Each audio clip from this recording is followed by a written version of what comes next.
Oke.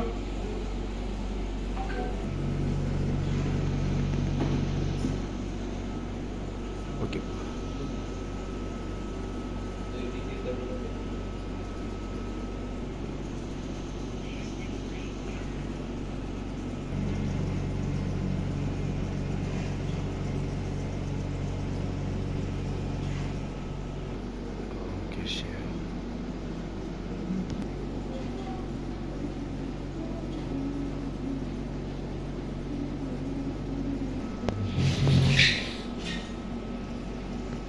Oke, hingga saat ini pada pukul 9 waktu Indonesia Timur kami telah berhasil analisa atau mencatat sebanyak 7 kali gempa bumi susulan, di mana kekuatan terbesar di 5,7 dan kekuatan terkecil di 3,8. Ketujuh gempa bumi susulan tersebut tidak dirasakan oleh masyarakat.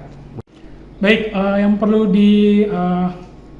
diwaspadai masyarakat pada umumnya bahwa untuk menghindari bangunan-bangunan yang terdampak, baik itu rumah ataupun fasilitas umum lainnya, karena melihat sampai saat ini masih terdapat gempa-gempa susulan, dikhawatirkan bangunan yang tadi dalam kategori sedang atau rusak berat itu bisa runtuh atau roboh dan mengakibatkan korban jiwa.